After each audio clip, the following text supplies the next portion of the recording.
Bonjour et bienvenue sur cette chaîne. C'est William. Ici, on parle de business en ligne en 2026.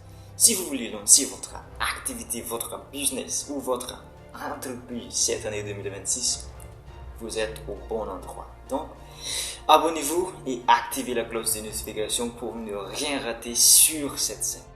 Ici, je vous aide à créer votre entreprise, à lancer votre business presque gratuit, presque en partant de zéro. Il y a plein de gens qui disent qu'ils veulent lancer leur business, leurs activités, leur entreprise, mais ils n'ont pas d'ordinateur, ils n'ont pas d'argent pour commencer. Ça, ce n'est pas du tout excuse dans le fait d'entreprendre. Si vous êtes vraiment entrepreneur, ça, ce n'est pas du tout excuse. Même si vous n'avez pas de fonds de départ, vous pouvez lancer votre entreprise, votre business, et ici vous allez voir comment faire.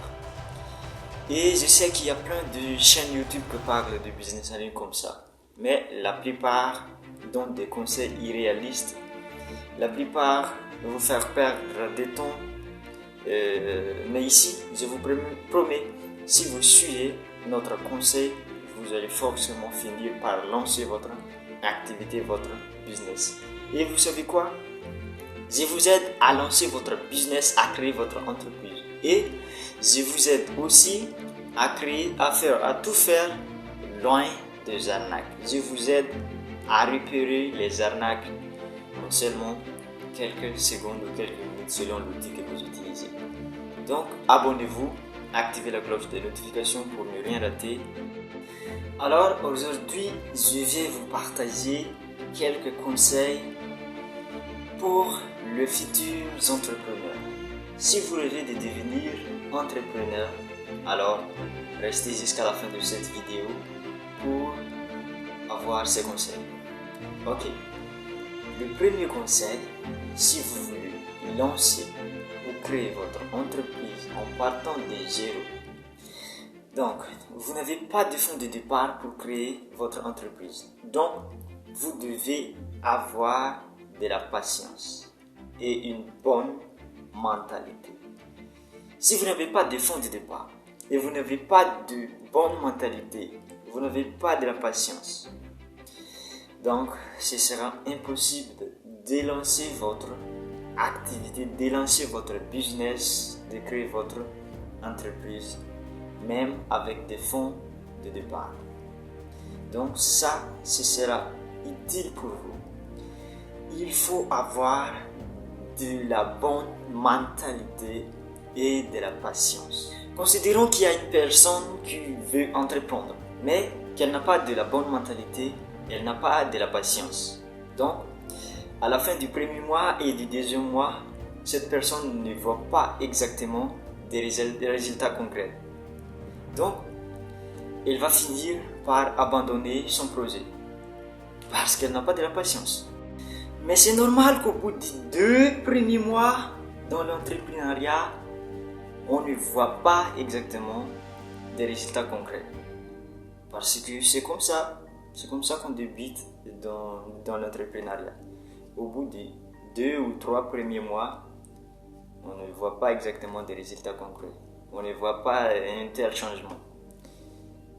Certains entrepreneurs n'arrivent même pas à trouver leurs premiers clients dans les 3 premiers mois. Donc, c'est pourquoi vous devez avoir de la patience et de la bonne mentalité.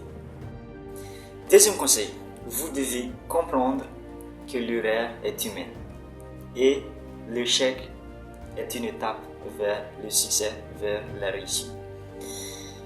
Vous voyez les grands entrepreneurs, prenons un exemple, Elon Musk.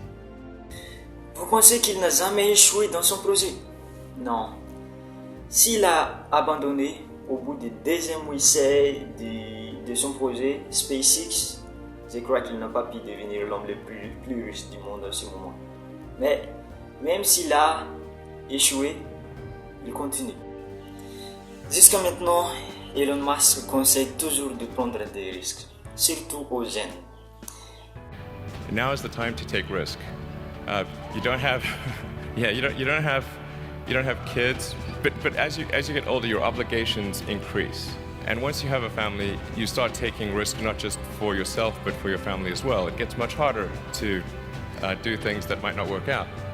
So now is the time to do that before you have those obligations. So I would encourage you to take risks now. Il dit, commencez dès que vous n'avez pas encore des charges familiales, dès que vous n'avez pas encore beaucoup de responsabilités, vous devez commencer votre entreprise, vous devez commencer à entreprendre.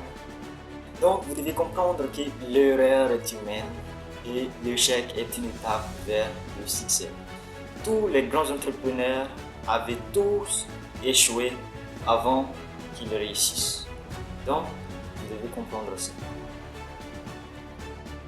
Passons maintenant au troisième conseil. Comment avoir des idées? D'après un coach, Nicolas, il a dit que si vous voulez avoir des idées, vous devez fournir des idées à votre cerveau. Vous devez d'abord fournir des idées à votre cerveau pour qu'il puisse générer de nouvelles idées. Par exemple, lisez des documents, des livres éducatifs, écoutez des podcasts, des audios, regardez des vidéos éducatives. C'est comme ça que vous allez avoir des idées. Peut-être dans la rue, paf, vous avez des idées. Dans la douche, paf, vous avez des idées. Dans la forêt, vous avez des idées. Dans votre bureau, vous avez des idées. Mais vous devez d'abord fournir des idées avant que votre cerveau puisse générer de nouvelles idées. C'est comme ça que vous allez avoir des idées. Et c'est vrai ce que Nicolas a dit. Je confirme. Et quatrième conseil, ça a un lien étroit avec le troisième. Comment valider votre idée d'entreprise? Il y a beaucoup de facteurs que vous devez suivre, des conditions que vous devez remplir avant de valider votre idée de business, idée d'entreprise. Albert a dit, le succès n'est pas la clé du bonheur. Le bonheur est la clé du succès. Si vous aimez ce que vous faites, vous réussirez. Donc, l'idée de votre business doit forcément être un sujet qui vous passionne. Si vous n'êtes pas passionné dans votre domaine, donc vous finirez par abandonner votre projet. Donc ça, c'est la première condition. Vous devez aimer ce que vous faites. Le cinquième conseil, peut-être que c'est le dernier conseil que je vais vous donner dans cette vidéo. Mais si vous voulez que je fasse plus de vidéos comme celle-ci, et si vous voulez que je continue à réciter les conseils pour les futurs entrepreneurs, mettez ça dans les commentaires et je vais lire tous vos commentaires et je vais répondre à tous vos commentaires. Donc, c'est quoi le cinquième conseil? Le cinquième conseil, c'est très important, mais beaucoup d'entrepreneurs ignorent ça. Priorisez votre santé. Il y a des entrepreneurs qui ne dorment pas la nuit, mais ça c'est une énorme erreur, c'est une grave erreur. Il faut que vous priorisez votre santé. Parce que si vous n'êtes pas en bonne santé, ça peut vous amener à prendre des décisions irréfléchies et ça peut nuire à votre business, ça peut nuire votre business, ça peut nuire votre entreprise, à des relations avec des partenaires, des investisseurs. Ça, c'est très important de prioriser votre santé. Donc, je vous remercie d'avoir regardé cette vidéo jusqu'à la fin. N'oubliez pas de vous abonner, liker la vidéo et partager cette vidéo à vos amis. Activez la cloche de notification pour ne rien rater. Si c'est déjà fait, c'était William. Je vous remercie encore. Prenez soin de vous. Peace out.